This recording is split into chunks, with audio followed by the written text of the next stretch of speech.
नमस्कार, माझं नाव आशिक सिरसाट. आज काय झालं, आज अभ्यास करता वेळेस माझ्या मानेला मोच आली.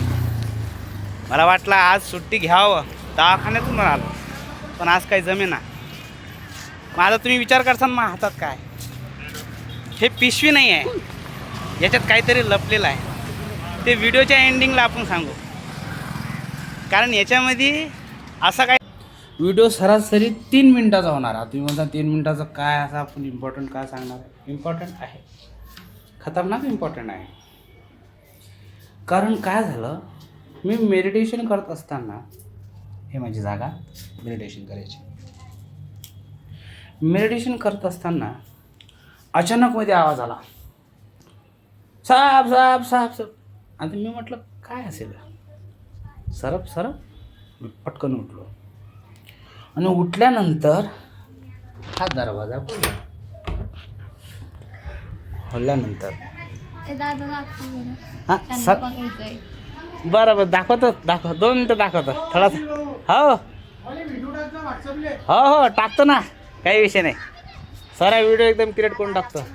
हां इथं नाही कसं आहे माहिती आहे काय, सरपाचा कसा तो उलचाक सरप होता, मोठा राहिला असतं काय केलं असतं. बरोबर नाही. आता आपण बरोबर दरवाजा लावून आपल्याला काय माहिती कुठून आला काय आला. तो इथं होता, इथून बाहेर माणूस काढली तो दोरीतून आला. मेन म्हणजे दोरीवर चढून आला तो. या दोऱ्या कापून टाकायच्या, हां तिकडे झाडाला बांधायचं. काही नाही. आता गेला सरप, चांगला साधा सरप होता तो, काही एवढा जैरी नव्हता. ते होतच राहील. तर जीवनामध्ये मी तुम्हाला सांगत, अरे आपला विषय काय, आपला व्हिडिओ चालू होता. तर हे असं आहे की पहिले माझी मान दुखत असल्यामुळे तर मी काही बोललो नाही. माझा भाऊ मला दवाखान्यात घेऊन गेला आणि डॉक्टरांनी सांगितले की याला 2 दिवस आराम करायला सांगा, कारण याची मान दुखलेली आहे. मला असं पण करता येत नाही. हां, तो आपला विषय असा होता.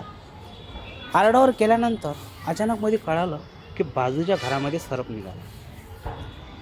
आता आपण ऑलराऊंडर, कारण आपल्या कॉलेजमध्ये पदवी दिलेली आहे ऑलराऊंडर. नाही बा, आशिक ऑलराऊंडर आहे. मग आमच्या कॉलेजमध्ये अवेअरनेस म्हणून सरपाचं एक एक्झिबिशन म्हणजे एक ठेवलं होतं कार्यक्रम.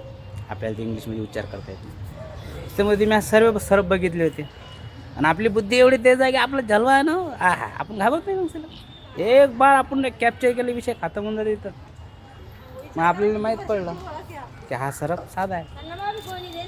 आपण काय केलं, त्या सरपाला पकडलं, त्याला थैलीत टाकलं आणि थैलीत टाकून त्याला दूर नेलं आणि सोडून टाकलं की जेणेकरून त्याचाही जीव वाचला, आपल्यालाही पुण्य भेटलं. म्हणून ज्ञान हे कुठल्या रूपात, कोणा देवाच्या रूपात येईल हे सांगता येत नाही. ज्ञान घेण्याची पद्धत आणि बापा बाई माम, ज्ञान घेण्याची पद्धत हे आपल्याकडं असली पाहिजे. तत्पश्य राहायला पाहिजे, जेवणात घाबरायला नाही पाहिजे. अवेअरनेस महत्त्वाचा आहे. तुमच्या घरात बिन साप नागोबा काही निघलं, अवेअर व्हा. इंटरनेट आहे, सर्च करा की हा नाग जैरीला आहे की नाही. जैरीला नसला की तुम्ही खेळण्यासारखं त्याला पकडू शकता, टाका पिशवी, द्या सोडून. अशा प्रकारे हा व्हिडिओ इथंच खतम करतो आणि आशा करतो की तुम्हाला माझा व्हिडिओ बनवण्याचं कारण कळालं असेल. हां, तुम्हाला जर माझा विश्वास नसेल तर आपण शॉर्टमध्ये त्याचे व्हिडिओ छोटे छोटे पार्ट दाखवू. धन्यवाद. अशा प्रकारे अरे सोड ना. अरे येणास का तू, सोड दे. हां. अरे काय शिव्या. ए शुभम, तुला इथंच भरती करावं लागेल माहिती आहे का. थांब रे.